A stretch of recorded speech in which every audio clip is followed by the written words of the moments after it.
University of Lahore में 21 साल तालिबा के इक़दाम खुदकुशी की तफ्तीश। तालिबा 7:58 पर यूनिवर्सिटी आई। पुलिस तफ्तीश के मुताबिक ये बात सामने आई है। जी बिल्कुल, तालिबा यूनिवर्सिटी आने के बाद क्लास में नहीं गई है और लड़की दूसरी मंजिल से कूदने से कबल 27 मिनट तक फोन पर बात करती रही। पुलिस तफ्तीश में यह भी इंकशाफ हुआ है कि 8:30 पर लड़की ने दूसरी मंजिल से छलांग लगा दी। भाइयों ने लड़की का मोबाइल खराब होने पर वकुआ से एक रोज कबल नया मोबाइल लेकर दिया। लड़की के दोनों भाइयों के तफसीली बयान रिकॉर्ड किए जा रहे हैं। पुलिस का ये कहना है यूनिवर्सिटी में होने वाले टेस्ट में तालिबा ने 35 में से 18 नंबर लिए। हासिल करदा नंबरों से गैर मुतमईन होकर वालिद और भाइयों को बताया। कम नंबर आने के बायस तालिबा मजीद पढ़ना नहीं चाहती थी और मामले की मजीद तफ्तीश के लिए तालिबा का मोबाइल रिकॉर्ड भी निकलवाया जा रहा है। पुलिस का यह भी बताना है तालिबा के लवाहिकीन ने कानूनी कार्रवाई के लिए कोई दरख्वास्त नहीं दी। इस हवाले से हमारे साथ हैं आबिद चौधरी और वकास अहमद भी हमारे साथ होंगे। पहले हम बात कर लेते हैं आबिद चौधरी से। आबिद चौधरी, आप बताइएगा कि इस तमाम मामले की तफ्तीश अभी तक कहां पहुंची है? देखिए, ये यूनिवर्सिटी लाहौर है जहां पर 21 साल तालिबा ने गुज़श्ता रोज खुदकुशी की कोशिश की थी। पुलिस तहकीकात में ताहाल कोई हतमी वजूहात सामने नहीं आ सकी। अलबत्ता पुलिस का इस वाले से कहना है कि यूनिवर्सिटी में होने वाले टेस्ट में तालिबा ने 35 में से 18 नंबर हासिल किए थे और हासिल करदा नंबरों से वो गैर मुतफिक थी, जिस पर उसने अपने वालिद और भाइयों को भी इस बारे में आगाह किया। पुलिस तफ्तीश में ये बताया जा रहा है कि कम नंबर आने के बाद तालिबा जो है वो मजीद पढ़ना नहीं चाहती थी और मामले की मजीद तफ्तीश के लिए तालिबा का मोबाइल रिकॉर्ड जो है वो भी निकलवाया जा रहा है। पुलिस हुकाम के हवाले से कहना है कि तालिबा 7:58 पर यूनिवर्सिटी पहुंची और यूनिवर्सिटी आने के बाद क्लास में नहीं गई। लड़की दूसरी मंजिल से कूदने से पहले 27 मिनट तक फोन पर बात करती रही और 8:30 पर लड़की ने दूसरी मंजिल से छलांग लगा दी थी। पुलिस हुकाम के हवाले से कहना है कि भाइयों ने लड़की का मोबाइल जो है वो खराब होने पर वकुआ से एक रोज पहले ही नया मोबाइल लेकर दिया था और लड़की के दोनों भाइयों के तफसीली बयान रिकॉर्ड करके मजीद तहकीकात की जा रही है। ठीक है आबिद, आप हमारे साथ ही रहेगा। वकास भी हमारे साथ हैं। वकास, बताएगा अभी तक जो लवाहिकीन है लड़की के उनकी जानिब से क्या बयान सामने आ पाया है उनकी जानिब से, क्योंकि अभी तक कोई तहकीक की दरख्वास्त नहीं दी गई है, तो क्या बात सामने आ पाई उनकी जानिब से? देखें, अभी तक क्योंकि उनकी बेटी हॉस्पिटल में, मेरा ख्याल है इसीलिए वो किसी किस्म की दरख्वास्त नहीं देना चाहते। और दूसरा जो पुलिस का ये मौक़िफ़ है कि वो नंबरों की वजह से शायद वो खुदकुशी की है, तो बच्ची तो खुद फर्स्ट सेमेस्टर की स्टूडेंट थी और उसके फर्स्ट सेमेस्टर का फाइनल एग्जाम अभी 14 तारीख से शुरू होने थे। तो मेरा ख्याल है कि ये पुलिस की तरफ से कबल दावा किया जाता है कि बच्ची नंबरों की वजह से डिप्रेशन का शिकार थी। जब बच्ची यूनिवर्सिटी आई थी तो गैर मामूली बात ये थी कि अच्छा, वकास हमारे साथ ही रहेगा। आबिद, बताइएगा यूनिवर्सिटी ऑफ लाहौर में एक के बाद दीगर ऐसे संगीन जो वाक़यात हैं वो पेश आ रहे हैं, सामने आ रहे हैं, तो क्या ये इदारा जाती जो निज़ाम है उस पर एक सवालिया निशान नहीं है? अभी तक पहले भी जो वाक़या पेश आए यहाँ पर उस वाले से भी कोई कार्रवाई नहीं की गई, तो क्या यहाँ पे काउंसलिंग का कोई निज़ाम नहीं है कि स्टूडेंट्स जो हैं वो पहले काउंसलिंग कर सकें? अगर है तो क्या वह मुकम्मल तौर पर फ़आल नहीं है? क्या वजूहात हैं? बिल्कुल, स्टूडेंट्स की जो काउंसलिंग करनी बहुत जरूरी है। यूनिवर्सिटी इंतजामिया की जानिब से काउंसलिंग की बजाय ज्यादा नंबर लेने पर जो है वो तालिबा को जो है वो फोर्स किया जाता है। अगर पहली बात की जाए तो एक ही महीने में ये दूसरा वाक़या। अगर पहले केस की बात की जाए तो तब भी जो मुतासर नौजवान था जिसकी जानिब से खुदकुशी की गई थी उसकी अटेंडेंस शॉर्ट थी, लेकिन इस लड़की को बताया जा रहा है कि हाजिरी जो है वो मुकम्मल थी, लेकिन कम नंबर आने पर जो है वो तालिबा की जानिब से इंतहाई इकदाम उठाया गया और खुदकुशी की कोशिश की गई। पुलिस के इस वाले से कहना है कि तालिबा जो है वो बयान देने से अभी कासिर है। अलबत्ता उसके दोनों भाइयों को जो है वो बयान रिकॉर्ड किए गए हैं और उन्हीं तफ्तीश में जो है वो इब्तदाई तफ्तीश में ये सामने आया है कि तालिबा जो है वो कम नंबर आने पर मायूस थी और दिलबर्दाश्ता थी, जिस पर उसने अपने अहले खाना को जो है इस बारे में आगाह किया था कि वो मजीद पढ़ना नहीं चाहती। लेकिन जो वालिदैन हैं उनकी जानिब से जो फोर्स किया जा रहा था कि तालिबा जो है अपनी स्टडी जो है कम्प्लीट करे और एक रोज पहले ही अहले खाना से मुलाकात करने के बाद जो है वो तालिबा यूनिवर्सिटी पहुंची थी और खुदकुशी की कोशिश करने से पहले भी जो है वो 27 मिनट तक जो है वो फोन पर बात कर दी रही। पुलिस के हवाले से कहना था कि लड़की का जो है मोबाइल फोन रिकॉर्ड भी निकलवाया जा रहा है कि फोन पर बात किसके साथ की जा रही थी। दूसरी जानिब जो तालिबा के भाई हैं उनकी जानिब से बयाना जो है वो पुलिस को रिकॉर्ड करवा देगी, जिसमें उनका कहना है कि टेस्ट में कम नंबर आने पर ही तालिबा की जानिब से खुदकुशी करने की कोशिश की गई। अलबत्ता मजीद तहकीकात इस पर जारी है। ठीक है, आबिद हमारे साथ रहेगा। वकास, आप बताइएगा क्या अभी तक कोई इंक्वायरी कमेटी है जो कि तश्कील दी गई है? अगर दी गई है किन बुनियादों पर दी गई है और क्या उनको कोई डेडलाइन दी गई है? क्योंकि एक दिन हो चुका है इस वाक़े को, अभी तक कॉल रिकॉर्ड ही नहीं निकलवाया जा सका, तो क्या वजूहात हैं इस देरी की? देखें, कानून चीजें देखनी पड़ती हैं। खुशी करने वाले यूनिवर्सिटी इंतजामिया के खिलाफ तो ये केस ओपन एंड शट है। एक बात, दूसरी बात यह है कि यूनिवर्सिटी ने अपने तौर पर इस मामले की तहकीकात के लिए आर्ट कमेटी तश्कील दी है और वो यूनिवर्सिटी का इंटरनल मामला है। पहले जो बच्चे की खुदकुशी की थी उस पर भी यूनिवर्सिटी ने अपनी रिपोर्ट, इंक्वायरी कमेटी की रिपोर्ट बनवाई थी, लेकिन उन्होंने रिपोर्ट मिनिस्ट्री ऑफ HEC और मिनिस्ट्री ऑफ एजुकेशन की सपोर्ट की थी, वो पब्लिक अभी तक नहीं की गई है। तो पहले केस में भी ये हुआ था कि लवाहिकीन कोई कार्रवाई नहीं करवाना चाहते थे, तो जब लवाहिकीन ने किसी किस्म की कार्रवाई नहीं करवाई तो फिर पुलिस ने कोई भी कार्रवाई नहीं की। इस केस में भी हमें ये नजर आ रहा है कि पुलिस सिर्फ अपनी जो सेफ साइड है वो चीजें रखने के लिए एविडेंस भी कलेक्ट कर रही है, कर रही है कि अगर कल को कोई दरख्वास्त आ जाती है पुलिस को, तो पुलिस के पास वो सारी चीजें मौजूद हों। इन केस जो जैसा कि लगता है कि लवाहिकीन की तरफ से कोई दरख्वास्त नहीं आएगी, बाद जो इसकी तहकीकात हैं वो भी गैर जरूरी हो जाएगी और यूनिवर्सिटी की जो इंटरनल इंक्वायरी है वो भी गैर जरूरी हो जाएगी, क्योंकि जो फैमिली है या जो मुतासरा लड़की है वही किसी किस्म की कार्रवाई नहीं करवाना चाहते, तो फिर इस केस में मेरा ख्याल है किसी को भी तो कसूरवार नहीं ठहराया जा सकेगा। हाँ, अगर फैमिली दरख्वास्त दे, वो शुबा का इजहार करे या इस चीज को यूनिवर्सिटी एडमिनिस्ट्रेशन को जिम्मेदार ठहराए, तो फिर पुलिस कार्रवाई करेगी, फिर HEC भी कोई इन्वॉल्वमेंट कर सकती है। लेकिन जिस तरह से पहले केस में हुआ था कि ना तो जो अवैध सुल्तान था उनके लवाहिकीन की तरफ से कोई दरख्वास्त आई कार्रवाई के लिए, जितना भी इल्जामात आए कुलीग स्टूडेंट्स की तरफ से वो तहरीरी तौर पर किसी भी प्लेटफॉर्म पर नहीं पहुंचाए गए थे, तो जिसकी वजह से पहले वाला केस जो था वो भी बगैर किसी क्रिमिनल इन्वेस्टिगेशन के उसको क्लोज कर दिया गया। सिर्फ एक बयान करवाया गया 174 का अवैध सुल्तान की फैमिली का कि वो किसी किस्म की कार्रवाई नहीं करवाना चाहते। तो इसमें भी अगर फैमिली को लगता है फातिमा की कि यूनिवर्सिटी का जो माहौल है, यूनिवर्सिटी के जो पॉलिसीज हैं या यूनिवर्सिटी का कोई स्टाफ मेंबर इस इक़दाम खुदकुशी का जिम्मेदार है, तो मेरा ख्याल है कि उन्हें फौरी तौर पर पुलिस को एक तहरीरी दरख्वास्त देनी चाहिए ताकि क्रिमिनल इन्वेस्टिगेशन का आगाज हो सके। लेकिन 2 दिन से, कल का दिन भी और आज का दिन भी, अभी तक फैमिली की तरफ से ना तो यूनिवर्सिटी को और ना ही पुलिस को कोई दरख्वास्त दी गई है कि वो किसी किस्म की कार्रवाई करवाना चाहते हैं। ठीक है, बहुत शुक्रिया। हमारे साथ वकास से आगाह कर रहे थे और आबिद चौधरी भी हमारे साथ थे। कहाँ तक तफ्तीश पहुँच पाई, अभी तक तहकीकात हो पाई हैं, उस हवाले से हमें अपडेट कर रहे थे। खबरों का सिलसिला आगे बढ़ाएं और अब बात कर लेते हैं शहर के मौसम की। तो सर्द हवाओं का राज है, सूरज और बादलों के दरमियान आग मचोली का सिलसिला जारी है। मौजूदा दर्जा हरारत 13 डिग्री सेंटीग्रेड तक रिकॉर्ड किया गया है। 5 किलोमीटर फी घंटा की रफ्तार से हवाएं चल रही हैं और शहर में बारिश का इम्कान नहीं है, महकमा मौसमियात का ये बताना है। समरा फातिमा हमारे साथ हैं, मजीद अपडेट करेंगी। जी समरा, आगाह कीजिएगा, कैसा मौसम है शहर का और मजीद क्या पेशगोई की जा रही है? जी, शहर में सर्द हवाओं का सिलसिला जो है वो जारी है। कभी आसमान पर बादलों का बसेरा है तो कभी सूरज का राज है। सुबह जो है वो सूरज निकला था और किरणें बिखेरी थी तो सर्दी की शिद्दत कुछ कम महसूस की जा रही थी, लेकिन अब फिर से आसमान पर जो है वो बादलों का बसेरा है तो एक बार फिर से सर्दी जो है और खुनकी ज़्यादा महसूस की जा रही है। इस वक्त जो है वो मौजूदा दर्जा हरारत 13 डिग्री सेंटीग्रेड तक रिकॉर्ड किया जा रहा है। आज ज़्यादा से ज़्यादा दर्जा हरारत 16 डिग्री तक जाएगा, जबकि कम से कम 6 डिग्री सेंटीग्रेड रहने के इम्कान हैं। हवा में नमी का तनासुब 80% तक है और इस वक्त शहर में 5 किलोमीटर फी घंटा की रफ्तार से हवाएं चलने का सिलसिला भी जारी है।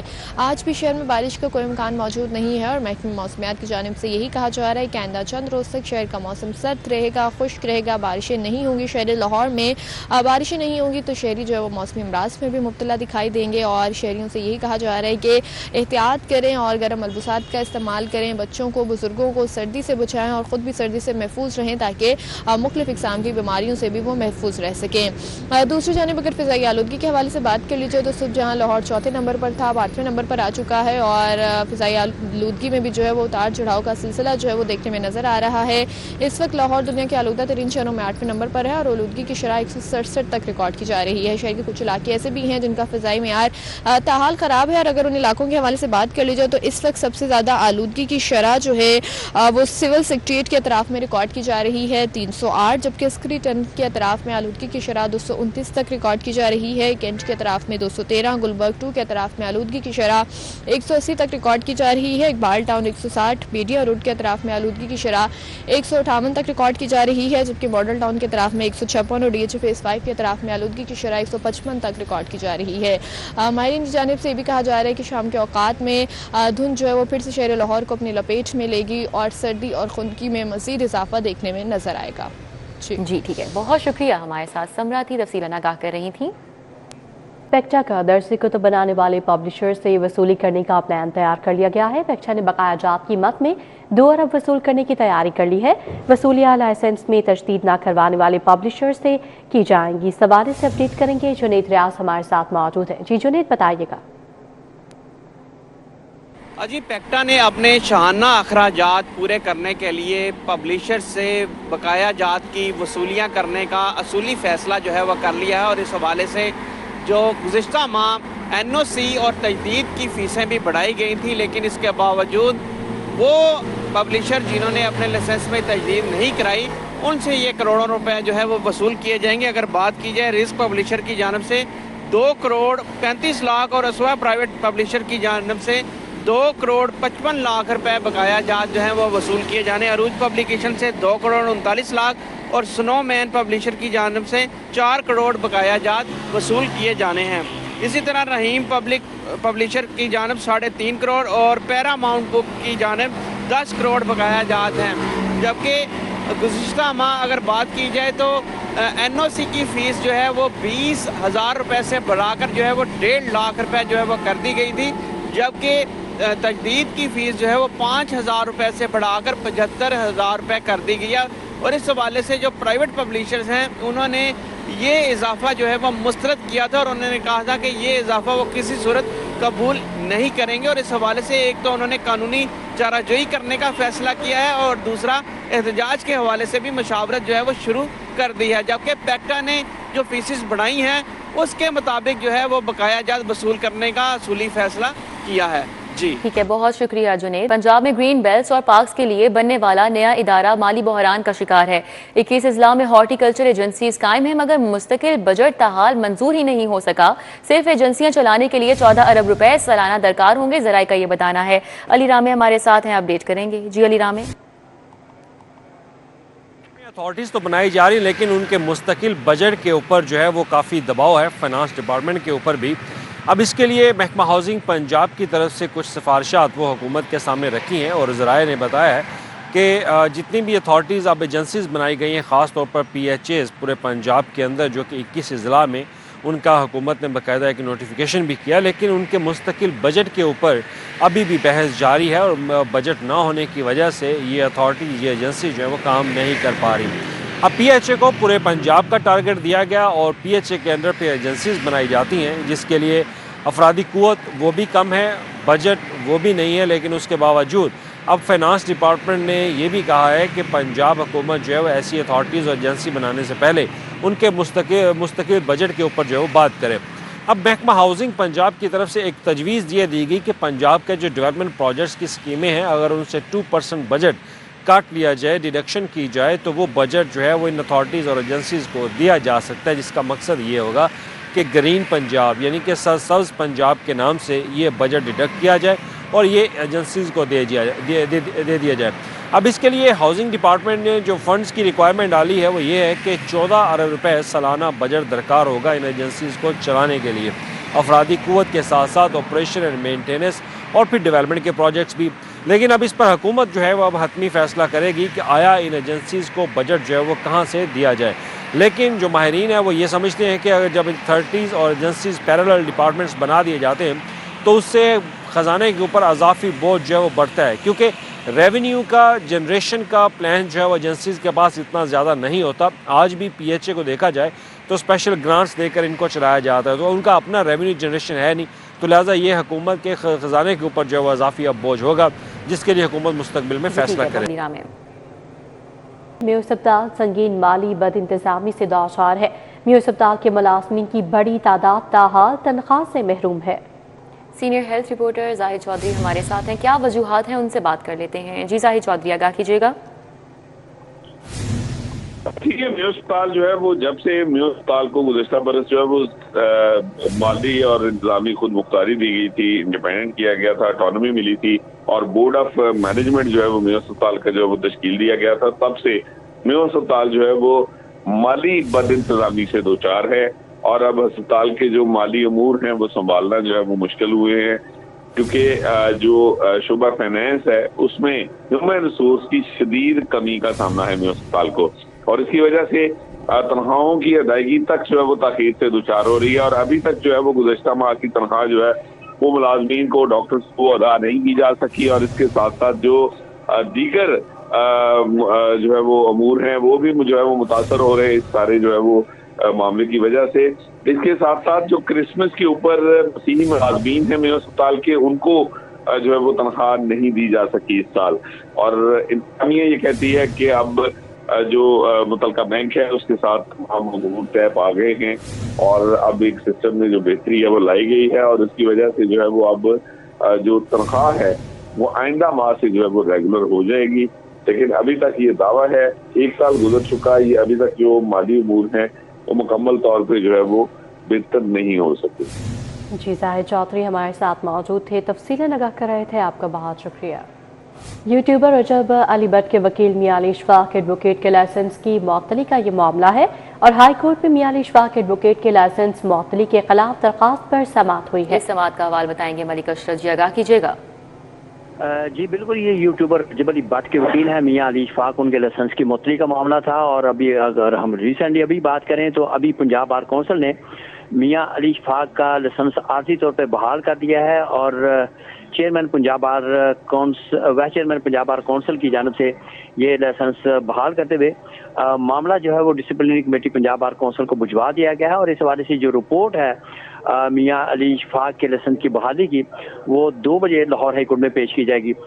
सुबह के वक्त जस्टिस मलिक अवैस खालिद की अदालत में मियां अली इशफाक के लाइसेंस की मुअत्तली के खिलाफ दरख्वास्त पर समाअत हुई थी, जिसमें जो पंजाब बार कौंसिल के वकील हैं उनका ये कहना था कि मामला जो है वो पंजाब बार कौंसिल को भेज दिया जाए, इनको सुन के फैसला कर देंगे। ताहम मियां अली इशफाक के जो वकील हैं उनका ये कहना था कि जो एग्जीक्यूटिव कमेटी है इसके पास किसी भी वकील का लाइसेंस मुअत्तल करने का इख्तियार नहीं है। ताहम अदालत ने यह मामला पंजाब बार कौंसिल को भिजवाते हुए उन्हें कहा था कि मियां अली इशफाक का मौक़िफ़ सुन के इस पर फैसला करें और इसकी रिपोर्ट आज ही अदालत में जमा कराएगी। अभी कुछ देर पहले पंजाब बार कौंसिल ने मियां अली इशफाक का लाइसेंस बहाल कर दिया है और ये मामला जो है वो अब इसकी रिपोर्ट जो है वो लाहौर हाई कोर्ट के जस्टिस मलिक अवैस खालिद की अदालत में पेश की जाएगी और इस पे जस्टिस मलिक अवैस खालिद है वो 2 बजे इस पे फैसला देंगे। अब चूँकि उनका लाइसेंस बहाल हो चुका है, उनकी दादरसी हो चुकी है और इम्कान ज़ाहिर किया जा रहा है कि मियां अली इशफाक की पंजाब बार कौंसिल के लाइसेंस मुअत्तली की दरख्वास्त गैर मौसर करार देते हुए निपटा दी जाएगी। ये कहना है वकला का, चूँकि अब उनकी दादरसी हो गई है, लाइसेंस बहाल हो गया है, तो अब ये केस निपटा दिया जाएगा। जी मलिक अशरफ, अपडेट के लिए आपका शुक्रिया।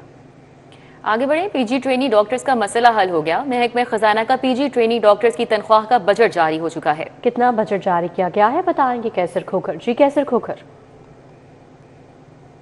पंजाब ने पीजी ट्रेनी डॉक्टर जो है उनका दरीना मसला हल कर दिया है और पीजी ट्रेनी डॉक्टरों की तनख्वाहों का बजट जारी कर दिया है। महकमा खजाना ने आज पीजी ट्रेनी डॉक्टरों की तनख्वाहों का बजट जो है वो 3 अरब रुपए जारी किया है और महकमा स्पेशलिस्ट हेल्थ केयर को हदायत की है कि जो पीजी ट्रेनी डॉक्टर है उनका स्टाइपेंड जो होता है वो अदा किया जाए ताकि उनको जो वो दिलजमी के साथ नौकरी कर सके और अस्पताल में ड्यूटी अंजाम दे सके और पीजी ट्रेनी डॉक्टरों के तमाम बकाया जात जो है वो भी अदा करने का बजट जारी किया गया है और जितने भी उनके एरियर्स है बकाया जाता है या मौजूदा तनख्वाह है या स्टाइपेंड है वो सारा अदा कर दिया जाएगा। इस हवाले से महकमा खजाना ने ये बजट महकमा स्पेशल हेल्थ केयर को ऑनलाइन कर दिया है, जबकि महकमा खजाना ने महकमा स्कूल एजुकेशन को पीमा का बजट जारी किया है। पीमा के जो मुलाजमीन है या टीचर्स है या दूसरा स्टाफ है उनकी तनख्वाहों का बजट 1 अरब 20 करोड़ रुपए जारी किया गया है ताकि पीमा के जो मुलाजमीन है, टीचर्स है या स्टाफ है उनको तनख्वाह अदा की जा सके और ये बजट महकमा स्कूल एजुकेशन को ऑनलाइन कर दिया गया है। जबकि इसके साथ ही ठीक है सर खोखर, अपडेट के लिए आपका शुक्रिया।